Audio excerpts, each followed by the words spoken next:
At midnight, the palace doors will be locked, Lord Harcourt announced. No guest leaves until the traitor is found. The final note of the Masquerade waltz died beneath the chandeliers. Helena Ashcombe, Duchess of Marlow, stood before the royal box whilst a guard displayed a message written in her diplomatic hand. It promised Caldemir's secret peace treaty to a Valorium agent in exchange for gold. A foreign seal lay beside it. Only moments earlier, the guests had praised Helena for helping negotiate the agreement. Now several demanded her arrest. Then Julian Vale, Marquess of Blackthorn, stepped between Helena and the guards. The Duchess did not write that message. Helena stared at the political rival who had opposed her in every council meeting. "You have spent 2 years accusing me of trusting our enemies." "Yes," Julian replied. "But I have never accused you of being stupid, and this forgery is." They had until sunrise to prove it. Earlier that evening, Helena had entered Alderwyn Palace wearing silver, silk, and a black mask edged with pearls. The Masquerade celebrated a peace treaty between Caldemir and Valoria after 14 years of border disputes, seized merchant vessels and failed negotiations. The document had not yet been signed, but its survival could prevent thousands of soldiers from being sent north. Helena had translated half its clauses herself. She therefore knew precisely how many powerful men wished it destroyed. Lord Gideon Harcourt, Caldemir's chancellor, waited near the throne-room doors. His black-and-gold mask concealed little of his satisfaction. "Duchess," he said, bowing, "I feared widowhood had made you unwilling to attend celebrations. Widowhood made me unwilling to attend poor ones." His smile did not reach his eyes. "Tonight honors peace. Then several members of your defense committee appear remarkably disappointed." Across the ballroom stood noblemen whose ironworks, shipping companies, and military contracts would profit from war. Amongst them was Julian Vale. Tall, severe, and dressed in dark blue, the Marquess wore no jewels beyond the Blackthorn insignia at his collar. His mask concealed only the upper half of his face. Helena had argued with him 6 times during the treaty negotiations. Julian believed Valoria respected military strength more than diplomacy.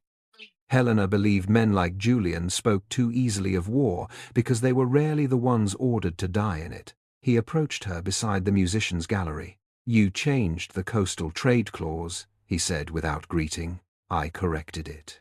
You reduced Caldemir's inspection authority. I prevented us from searching Valorium ships without evidence. You call that diplomacy. I call it avoiding piracy under a prettier title." His jaw tightened. "If Valoria violates the agreement, coastal merchants will blame you. If Caldemir violates it first, they will blame no one because the warships will already be sailing." Their dispute drew curious glances. Helena lowered her voice. "Have you come to dance or threaten mobilization?" "I have come to determine whether the treaty can survive contact with reality."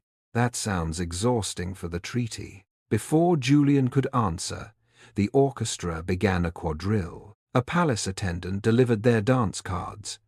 Helena examined hers and frowned. Her first dance had been changed. She had been scheduled to dance with Princess Amalia of Valoria during the diplomatic presentation. Instead, the card placed Amalia with a minor Caldemarian lord and sent Helena to the opposite end of the ballroom. Julian noticed her expression. "Another objection. My card has been replaced." "So has mine." His original position near the royal box had been moved to the western gallery. Helena turned towards Harcourt's officials, who were distributing the remaining cards. "Someone wishes the principal negotiators separated, or the master of ceremonies dislikes your company. He would not be the first." The music began before they could investigate. Helena crossed the floor with an elderly ambassador, whilst Julian disappeared amongst the masked guests. From the opposite side of the ballroom, Princess Amalia watched her with visible concern. The dance ended at 11:30. Helena found Amalia beside the winter garden doors. The Valorium princess wore crimson and a mask of silver leaves. She was 30, politically experienced, and far less decorative than Caldemir's newspapers suggested. "My dance card was altered," Amalia said. "So was mine. I was placed beside a man who asked whether Valoria had already chosen which Caldemerian ports to burn. A charming partner. He serves on Harcourt's advisory council." Helena looked towards the Chancellor.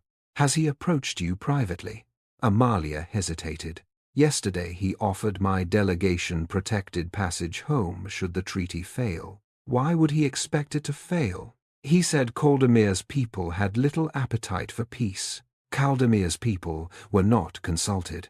A violin sounded sharply behind them. The orchestra leader, Clara Webb, was arguing with a palace clerk over the midnight program. A new organ passage had been inserted into the final waltz without her approval. Helena registered the detail, then returned her attention to Amalia. "Remain amongst your delegation after midnight. You believe there will be trouble." "I believe Harcourt has prepared for it." A guard appeared at the Winter Garden entrance. "Your Grace, His Majesty, requests your presence." King Aldrin received Helena in his private withdrawing room. The king had grown thin during the winter. He remained seated whilst Lord Harcourt stood beside a locked ebony cabinet. Inside lay the unsigned treaty. "Helena," Aldrin said, "the Valorium delegation requests one final alteration." "Which clause?" "The Northern Customs provision." Helena opened the prepared copy. "They want joint inspections rather than alternating authority." Julian entered before she finished. "The Defense Committee objects," he said. Helena looked at the king. "You summoned both of us. I require disagreement from people who can explain it without shouting." Julian opened the treaty. "Joint inspections allow Valorium officers into our northern warehouses. They also place Caldemerian officers in theirs," Helena said. "They could study our defenses. So could we. You assume equal honesty. I assume equal suspicion. That is why inspectors travel in pairs." Harcourt interrupted. "Valoria has delayed long enough. Refuse the change and prepare the northern regiments." Helena turned towards him. "You speak as though mobilization were simpler than revising one paragraph. For some of us, national strength is not an embarrassment. For some of us, national strength includes knowing when not to bury soldiers." The king raised one hand. "Enough." He ordered Helena to prepare revised language before dawn. The treaty remained inside the cabinet. Harcourt locked it himself and handed the key to the king's private secretary. When Helena returned to the ballroom, the midnight waltz had begun. The organ passage Clara had objected to thundered through the palace. It was unnecessarily loud, drowning conversation and drawing every guest's attention towards the musicians' gallery. Helena searched for Julian. He stood on the opposite side of the ballroom, exactly where the altered dance card had placed him. Princess Amalia was near the eastern doors. Harcourt remained beside the royal box. For 3 minutes, none of them could approach the withdrawing room. Then the music stopped. A palace secretary rushed into the ballroom. "The treaty is gone." The king's cabinet had been opened without visible damage. The key remained with his private secretary. A folded message lay inside. Harcourt ordered the guards to search every guest.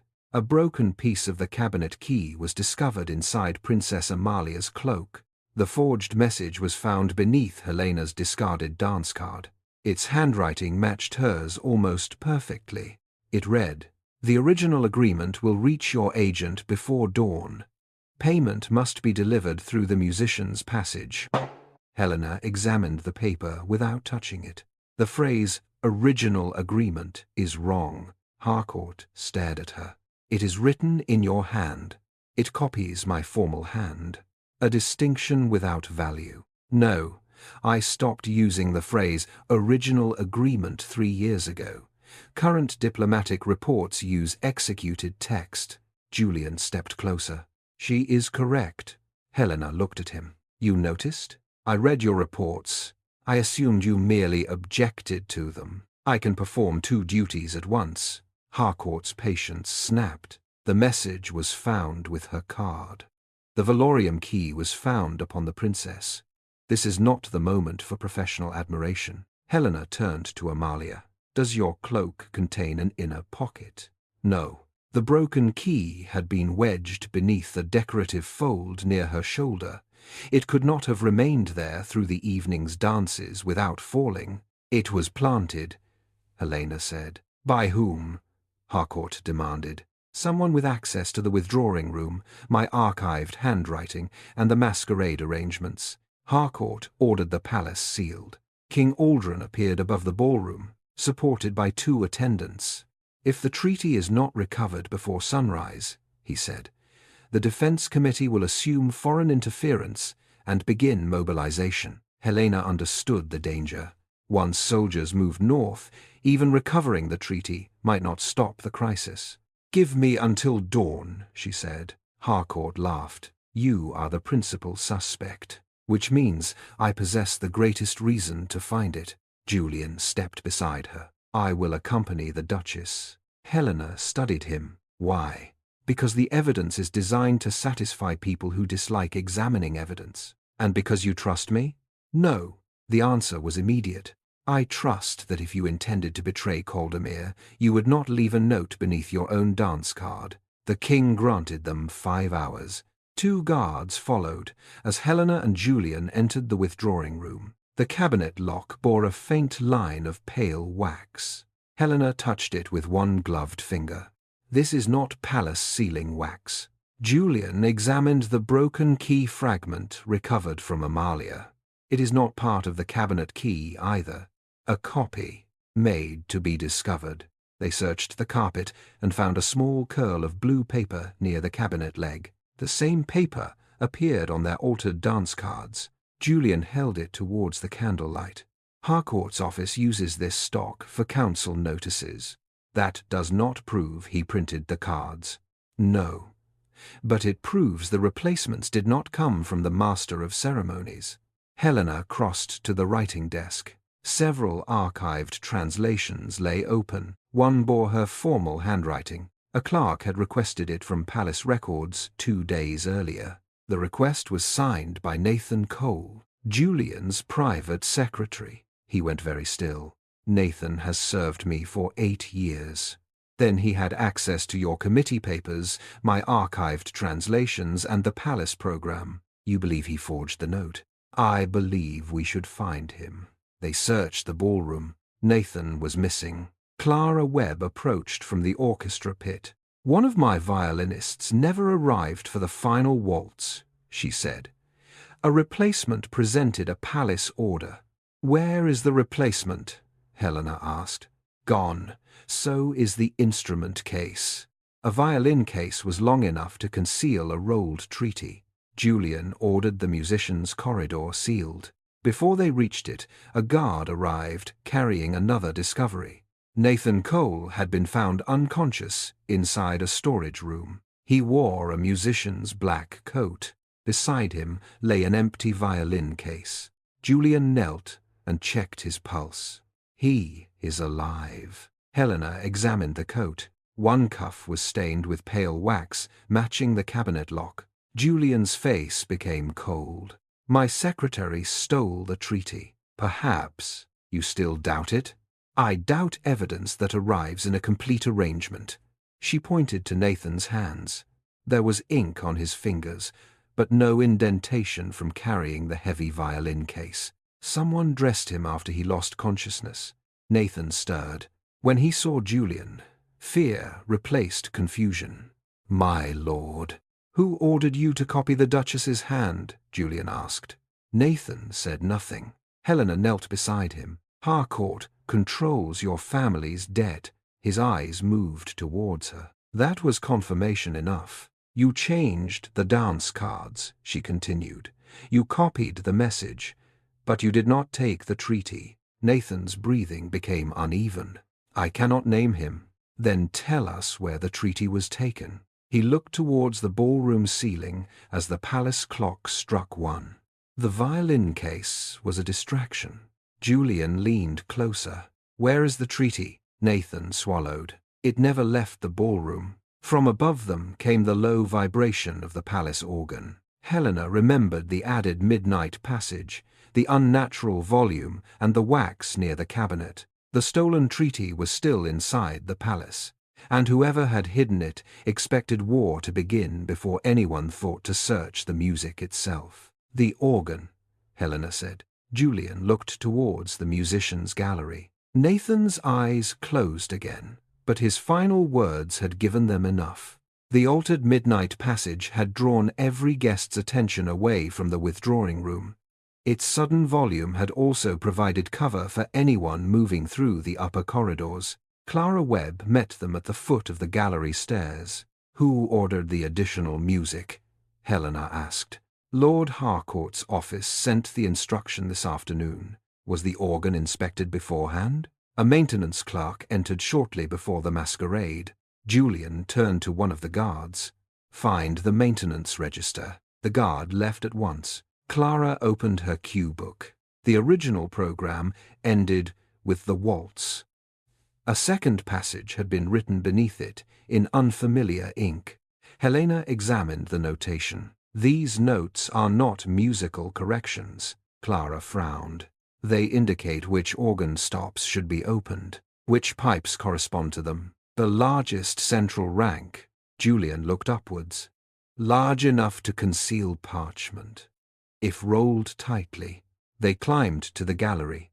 The palace organ filled the entire northern wall. Golden pipes rose beneath carved angels and royal emblems.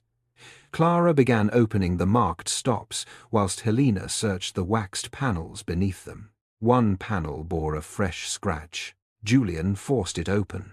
The pipe behind it was empty. Helena saw disappointment cross his face.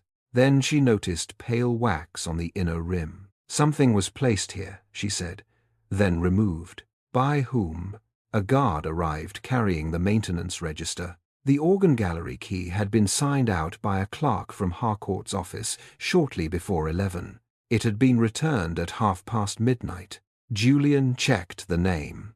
"Edwin Morrow, Harcourt's senior clerk," Helena said. "He is still in the ballroom." They found Morrow beside the council entrance. He denied entering the organ gallery. When shown the register, he claimed his signature had been copied. Helena studied him. "Remove your right glove." Morrow's face changed. Julian repeated the instruction. Pale wax covered the edge of his thumb. Morrow stepped backwards. The guard seized him before he reached the door. "I never touched the treaty," he said. "No one accused you of touching it," Helena replied. His mistake silenced the corridor. Julian moved closer. "Where is it?" Morrow looked towards the throne room. The Chancellor said, "Coldemere required a stronger settlement." "That is not an answer." "He ordered me to move the document after the organ passage ended." "To where?" Morrow's fear deepened. He said the Marquess would understand. Julian's expression hardened. "I understand nothing." "You met him in the Western Council chamber." Helena turned towards Julian. "When?" "After we found Nathan." "You left without telling me." "Harcourt sent word that he wished to discuss the mobilization." "And you went?" "I intended to obtain proof of his involvement." Helena's voice cooled. "You concealed another meeting whilst asking me to trust you." "There was no time to debate it." "There is always time for secrecy when a powerful man decides another person need not know." Julian accepted the accusation without defending himself. "Harcourt offered me command of the royal army if I confirmed your guilt." Helena went still. "Did he put it in writing?" "Yes." Julian removed a folded order from inside his coat. The document appointed him commander upon the declaration of war. Beneath the formal language, Harcourt had added a private instruction. "Confirm the Duchess's involvement before the council convenes, and the army shall answer directly to you." Helena heeded it once. "You could have shown me this immediately." "Yes." "Why did you not?" "I wanted Harcourt to believe I remained uncertain." "And did he?" "Until Morrow spoke, perhaps." Helena returned the order. "I believe the document. I do not yet excuse your secrecy." "I did not ask you to." That answer prevented another argument. The palace clock struck 2. 3 hours remained. Morrow finally admitted that he had removed the treaty from the organ pipe and delivered it to the Western Council chamber. Harcourt had then ordered him to place it somewhere the king's officers would not search until after mobilization began. He refused to name the location. Helena examined the altered dance cards again. Every change had moved key guests away from one particular section of the ballroom. Not the withdrawing room, the royal dais. She looked towards the empty throne, prepared for the king's dawn appearance. Under the throne, Julian understood immediately. The king's chair was inspected before every ceremony. Once placed upon the dais, no ordinary servant could approach it without notice. Only Harcourt, as Lord Chancellor, supervised the arrangement. They entered the ballroom through the side gallery. Most guests remained under guard. Rumours had already spread that Helena's guilt was proven, and Valorium agents had escaped through the musicians' passage. Lord Harcourt stood beside the royal dais. "You have wasted enough time," he said. "The council assembles within the hour." Helena walked towards the throne. Harcourt blocked her path. "That area is restricted, which is precisely why you selected it." His expression did not change. Julian showed the guards the maintenance register and Morrow's statement. "Move the throne." Harcourt raised his voice. "You would desecrate the royal seat on the word of a frightened clerk?" Helena met his gaze. "No, on the logic of your plan." The guards lifted the chair. A narrow compartment had been cut beneath its rear platform. Inside lay the rolled treaty. The Valorium seal remained intact. For a moment, no one spoke. Harcourt recovered quickly. "The Duchess may have placed it there before the masquerade." Helena almost laughed. "Then I hid the treaty beneath the king's throne, forged a note naming myself, planted a key upon Princess Amalia, and arranged your office paper across the entire scheme. Traitors often create confusion. No, poor conspirators create too much agreement." She lifted the treaty. Every piece of evidence against her had appeared immediately and pointed in the same direction. Real treason rarely arranged itself so politely. Harcourt turned towards the guards. "Detain her until the council determines the truth." Julian stepped between them. "The council shall determine it now." The throne room opened before sunrise. The king sat beneath a canopy, pale but alert. Members of the royal council filled the chamber. Military officers waited near the doors with mobilization orders prepared. Princess Amalia stood beside the Valorium delegation. Harcourt addressed the room first. "The treaty has been recovered, but the Duchess's involvement remains uncertain. For Caldemir's safety, I recommend immediate troop movement." Helena entered, carrying the original agreement. "No troops will move, because you manufactured a betrayal." Harcourt faced her. "You remain under suspicion. Then hear the evidence before announcing the punishment." The king nodded. "Proceed." Helena did not ask Julian to speak for her. She began with the forged message. It copied an outdated phrase from archived diplomatic documents requested by Nathan Cole. Nathan admitted copying the handwriting after Harcourt purchased his family's debts through an intermediary. The altered dance cards were printed on paper used by the Chancellor's office. Their changes separated Helena, Julian, and Amalia from the withdrawing room at the exact time of the theft. Clara presented the original music program and the added organ cue. Morrow's signature appeared in the maintenance register. The treaty had been hidden inside the organ, then moved beneath the throne under Harcourt's direction. Finally, Julian placed the army appointment before the king. "Harcourt offered me command if I confirmed Helena's guilt before the council examined the evidence." Harcourt's face tightened. "I prepared for war because Valoria cannot be trusted." Princess Amalia stepped forwards. "You offered my delegation protected passage before the treaty disappeared. A reasonable precaution. You expected failure because you arranged it." Harcourt turned towards the council. "The treaty is weak. Its trade terms surrender Caldemir's northern advantage. I acted to prevent years of foreign interference. Helena opened the document. One clause does disadvantage our coastal merchants. Several councillors looked at her in surprise. Harcourt seized upon the admission. You see? Yes, Helena said. Which is why it should be renegotiated, not destroyed through forged treason and threatened war. She placed a list of Harcourt's commercial interests before the king. His ironworks supplied cannon fittings. His ships held military transport contracts. His warehouses had purchased grain in anticipation of mobilization. War would not merely increase your authority, Helena said. It would increase your fortune. Harcourt's control finally broke. You believe kingdoms survive upon good intentions. No, they survive when men who profit from bloodshed are not permitted to call greed patriotism. Silence settled over the throne room. The king looked towards Julian. You have opposed this treaty. I still oppose parts of it.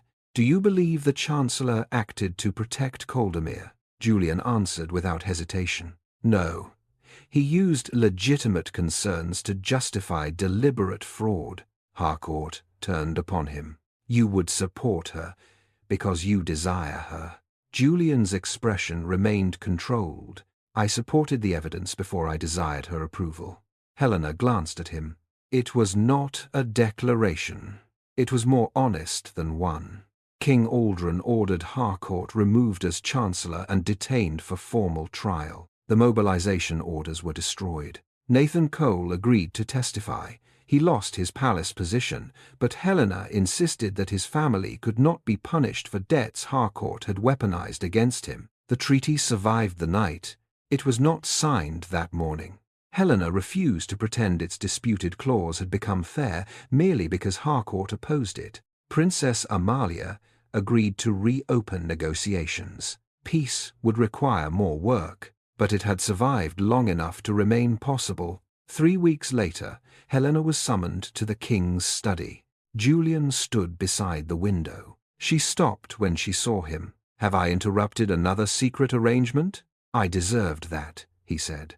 The king handed Helena a sealed appointment. Caldermere required a chief treaty negotiator with authority to speak directly for the crown. He had chosen her. Several councillors objected to a widowed duchess holding such power. The king had signed the order before asking their permission. You will travel to Valoria next month, he said. The coastal trade clause must be rewritten. Helena accepted the appointment. I shall require independent legal advisers and direct access to the merchant reports. You shall have them. Julian stepped forwards. I have resigned from the Defense Committee. Helena looked at him. Because it was corrupted? Because I no longer trust an institution that treated disagreement as evidence of disloyalty. And what will you do instead? Offer security advice to the delegation. She raised an eyebrow. You intend to accompany me? Only if the chief negotiator approves. You have spent 2 years opposing me. I have acquired considerable experience. Helena almost smiled. You understand that I will lead the mission. I have opposed you often enough to know you were never waiting to be led. The king looked between them with open impatience. Must every agreement in this palace require an argument? Yes. Helena and Julian answered together. A month later, the diplomatic ship called a Star sailed towards Valoria. Helena stood on deck, studying the revised customs proposals. Julian approached, carrying 2 cups of tea. You have altered the inspection clause again, he said. It is improved. It reduces our authority. It divides authority equally. That is not always the same thing. You may submit an objection in writing. I have prepared 6. Only 6? The voyage is young. He handed her the tea. The palace masquerade seemed distant now, though neither had forgotten the mistrust that night had exposed. Julian did not ask her to become less political, less independent, or easier to agree with. Helena did not pretend that affection had erased their differences. May I ask you something unrelated to the treaty? He said. That depends upon the question. When the negotiations conclude, may I court you? Helena looked towards the approaching coastline. No secret meetings? No. No decisions made on my behalf? No, no disguises, military appointments, or forged dance cards. I can promise 2 of those personally. She allowed the silence to trouble him for several seconds. Survive the negotiations first, she said. Julian smiled. I shall consider that permission to try. It is permission to remain useful. They walked towards the forward deck together. Peace had not yet been secured. Neither had love. But both had survived the night in which powerful men tried to replace truth with certainty. For Helena, that was enough to begin. Thank you for joining this original tale of political rivalry, courage, and unexpected trust. Subscribe for another British period romance where love must earn its place beside honor.